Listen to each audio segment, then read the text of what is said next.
প্রিয় দর্শক শ্রোতাবৃন্দ, আসসালামু আলাইকুম। আশা করছি সকলে ভালো আছেন। স্টক ট্রেড সিক্রেট চ্যানেলের পক্ষ থেকে আপনাদের স্বাগত জানাই। শুক্র শনি 2 দিন বন্ধের পরে আগামী রোববার মার্কেট শুরু হতে যাচ্ছে। আমি আজকে খুব একটা গুরুত্বপূর্ণ ভিডিও আপনাদের সামনে তুলে ধরবো।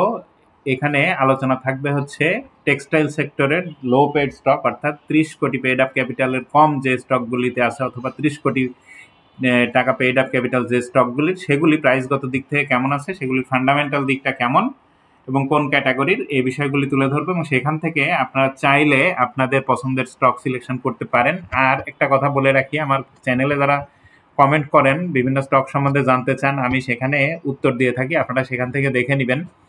আর কোনো স্টকের ভিডিও চাইলে সেটা আসলে দেওয়া সম্ভব হয় না, এই বিষয়টা আসলে ক্ষমাসুন্দর দৃষ্টিতেই আপনাদের দেখতে হবে। আমি যেটা বলছিলাম, আমার ভিডিওর যে বিষয়বস্তু, টেক্সটাইল সেক্টরের লো পেড স্টকগুলি কি অবস্থায় আছে প্রাইসগত দিক থেকে, সেইটা আমি তুলে ধরবো। আমি লো পেড টেক্সটাইল সেক্টর এবং সেখানে লো পেড আপ ক্যাপিটাল দিয়ে সাজিয়ে নিয়েছি। এইখানে দুলামিয়া কটন প্রথমে আছে, এটা জেড ক্যাটাগরির, পেড আপ ক্যাপিটাল 8 কোটি টাকা, আর এর মার্কেট ক্যাপিটাল 58.19 কোটি, অথরাইজ ক্যাপিটাল 30 কোটি, আর short term long term loan মিলায় 34-35 কোটি টাকার মতো, এবং রিজার্ভ অ্যান্ড সারপ্লাস আছে, মাইনাসে আছে। 1989 সালে স্টকটা শেয়ার বাজারে লিস্টিং হয়েছে এবং প্রাইসগত দিক থেকে এটা 77 টাকায় অবস্থান করছে, এবং এটা এর আগে 73-74 বা 71-72 এই দিকটা এসেছিল। মুভিং অ্যাভারেজের ভ্যালুর উপরেই এর প্রাইস এখন অবস্থান করছে। এখান থেকে যদি নিচে নেমে যায় তাহলে উপরের দিকে যেতে পারে।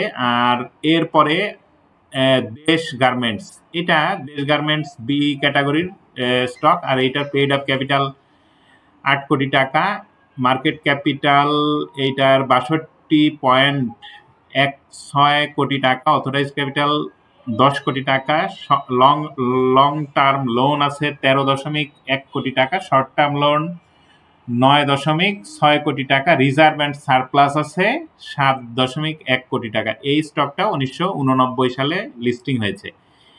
আর এর ফান্ডামেন্টাল দিকটা যদি বলা হয়, তাহলে ফার্স্ট কোয়ার্টারের ইপিএস পজিটিভ, সেকেন্ড কোয়ার্টারের ইপিএস নেগেটিভ এসেছে। গত বছর 3% ক্যাশ দিয়েছিল, কিন্তু এই স্টকটা যদি আপনারা দেখেন চার্ট, তাহলে 65-66 থেকে কিছুদিন আগেও এটা 86 টাকা পর্যন্ত গিয়েছিল, তারপরে 70 থেকে কয়েকদিন আগে 78 টাকা, সেইখান থেকে নেগেটিভ ট্রেন্ডে আছে। প্রাইস উপরে গেলেও ধরে রাখতে পারছে না, যদিও মুভিং এভারেজের ভ্যালুর উপরে প্রাইস অবস্থান করছে। যদি মুভিং এভারেজের ভ্যালুটা প্রাইস ভেঙে নিচে নেমে আসে, তাহলে এটা আবার হয়তো 70, 69, 70 এই দিকটা চলে আসতে পারে। দেশ গার্মেন্টস এর কথা আমি বললাম। এরপরে অ্যাপেক্স পিন, এটার পেইড আপ ক্যাপিটালও 8 কোটি টাকা, এবং এর শর্ট টার্ম লোন আছে 7.9 কোটি টাকা, লং টার্ম লোন নাই, রিজার্ভ অ্যান্ড সারপ্লাস আছে 45.6 কোটি টাকা, এবং মার্কেট ক্যাপিটাল আছে 81.48 কোটি টাকা, অথরাইজ ক্যাপিটাল 30 কোটি টাকা।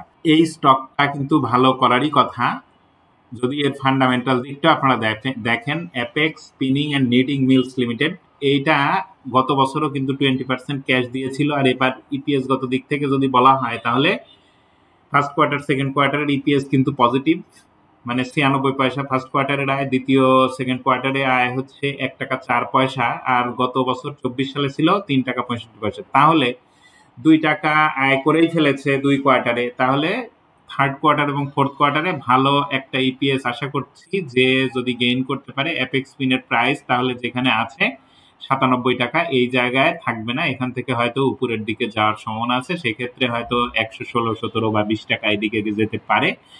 আর যখন উপরে যাওয়ার কথা চিন্তা করা হয়, তখন নিচে আসার কথাও চিন্তা করতে হয়। নিচে আসার কথা যদি চিন্তা করা হয়, তাহলে 94-95 টাকার নিচে আপাতত আসার সম্ভাবনা কম, যেহেতু ইপিএস গত দিক থেকে বেশ পজিটিভ এবং ফান্ডামেন্টাল দিক থেকে বেশ স্ট্রং এই অ্যাপেক্স পিন। এরপরে রহিম টেক্সটাইল, এই স্টকটা আমি ভালোই বলবো, কারণ ফান্ডামেন্টাল গত দিক থেকে এটা ভালো। এ ক্যাটাগরির টেক্সটাইল সেক্টরের স্টক, শেয়ার সংখ্যা কম, আবার লো পেড মাত্র 9 কোটি টাকা। এর পেড আপ ক্যাপিটাল 1988 সালে এটা লিস্টিং ইয়ার। এর short term long term loan আছে 127 কোটি টাকা, 28 কোটি টাকার মতো, আর রিজার্ভ অ্যান্ড সারপ্লাস 14 কোটি টাকা, মার্কেট ক্যাপিটাল হচ্ছে 9,35,00,000 টাকা, অথরাইজ ক্যাপিটাল 50 কোটি টাকা। তাহলে ফান্ডামেন্টাল দিক থেকে এইটা আমি বলবো যে ভালো একটা stock. EPS first quarter second কোয়ার্টারের পজিটিভ। গত বছর এটা 10% ক্যাশ ডিভিডেন্ড দিয়েছিল। তাহলে থার্ড কোয়ার্টার এবং ফোর্থ কোয়ার্টারে যদি ভালো ইপিএস গেইন করতে পারে এই রহিম টেক্সটাইল মিলস লিমিটেড, তাহলে এটা অবশ্যই প্রাইসগত দিক থেকে তখন উপরের দিকে যাবে। আর এটা 128, 29, 30 এই দিকটা পার করতে পারলে আরো অনেক উপরে যেতে পারে। আর এখন অর্থাৎ গত বৃহস্পতিবারের যে ক্লোজিং সেটা 115 টাকা 60 পয়সায় প্রাইস ক্লোজিং করেছে। আর দীর্ঘদিন যাবৎ এই স্টকটা এই লেভেলেই আছে। এর লোয়ার প্রাইস যেটা ছিল সেটা 112 বা 13 টাকা। তাহলে এটা ভালো একটা অবস্থানে আছে আমি বলবো এই রহিম টেক্সটাইল। এরপরে স্টাইল ক্রাফট, বি ক্যাটাগরির টেক্সটাইল সেক্টর জানেনি। আর এটা পেইড আপ ক্যাপিটাল 14 কোটি টাকা, 1983 সালে লিস্টিং এর, শেয়ার সংখ্যা 1,39,00,000। এই স্টকটার প্রাইস কিন্তু 54 টাকা থেকে 67 টাকা পর্যন্ত গিয়েছিল। এখন এটা বাড়া কমা হাইলো এরকম করে একই জায়গায় অবস্থান করছে, অর্থাৎ 64 টাকা গত দিনের ক্লোজিং। যতদিন 58 টাকার নিচে নেমে না যাচ্ছে ততদিন আমার মনে হয় যে এই স্টকটাতে ভয়ের কোনো কারণ নাই। এরপরে আনলিমা ইয়ার্ন, এটা জেড ক্যাটাগরির ফান্ডামেন্টাল দিকটা ওইভাবে না বলি, শুধু পেইড আপ ক্যাপিটালটা বলি। 18 কোটি টাকা, 1997 সালে লিস্টিং এর, শেয়ার সংখ্যা 1,79,00,000।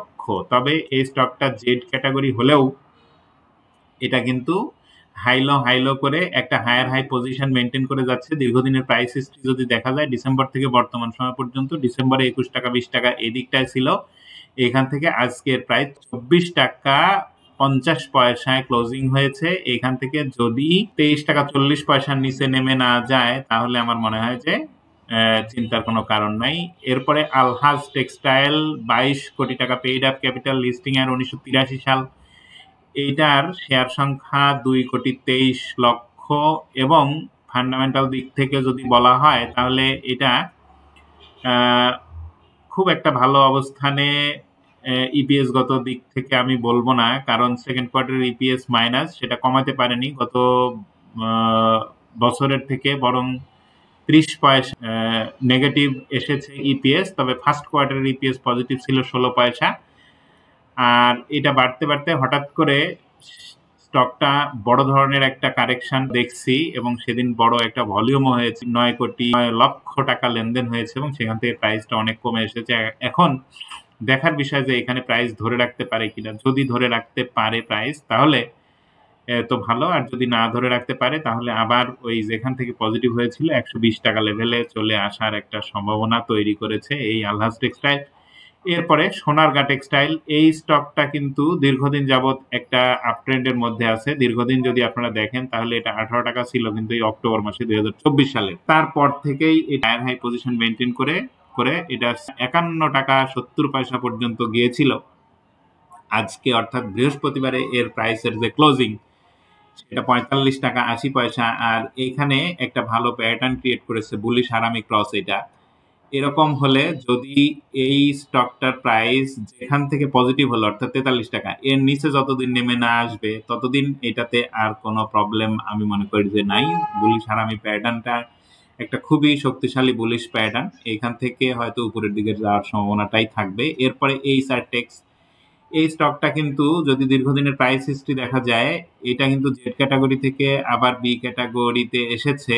আর পেইড আপ ক্যাপিটাল 29 কোটি টাকা, এটা ভালোই প্লে করছে। কিছুদিন আগেও এই স্টকটার প্রাইস কিন্তু 100 টাকার উপরে গিয়েছিল, 107-8 টাকা। আমি যদি দেখাই যে এখানে প্রাইস হিস্ট্রিটা যদি দেখাই 113 টাকা পর্যন্ত, সেখান থেকে এটা নিচে এসেছে। এর ফ্লোর ছিল 114 টাকা, এখন মাত্র 36 টাকা 90 পয়সা প্রাইস অবস্থান করছে এবং কয়েকদিন আগেও এর প্রাইসটা 42-43 টাকায় গিয়েছিল। 40 টাকা 60 পয়সার উপরে ক্লোজিং দিতে পারেনি। এখানে বড় কয়েকটা ভলিউম আমরা দেখছি।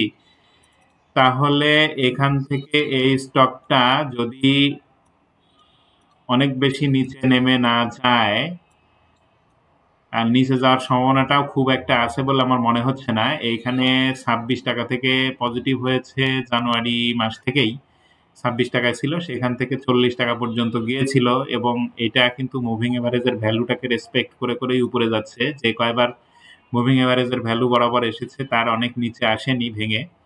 তাহলে এটা মুভিং এভারেজের ভ্যালুর নিচে যদি নেমে না যায়, যতদিন নিচে নেমে না যাবে ততদিন এই স্টকটাতে আমার মনে হয় যে থাকা যাবে। এরপরে সাবকো স্পিনিং, এই সাবকো স্পিনিংও কিন্তু টেক্সটাইল সেক্টরের লো পেইড একটা স্টক, মানে 30 কোটি টাকা এর পেইড আপ ক্যাপিটাল এবং এটা একটা ডাউন ট্রেন্ডে আছে, লোয়ার লো করে করে নিচের দিকে আসছে। তাহলে এটা যেখান থেকে পজিটিভ হবে সেইখান থেকে ছাড়া আর এন্ট্রি নেওয়াটা আমার মনে হয় যুক্তিযুক্ত হবে না। তবে আমার মনে হয় আবার 10 টাকা 70 পয়সা লেভেলে সাবকো চলে আসলেও আসতে পারে এবং দেখা যাক পরবর্তী দিনে কি হয়।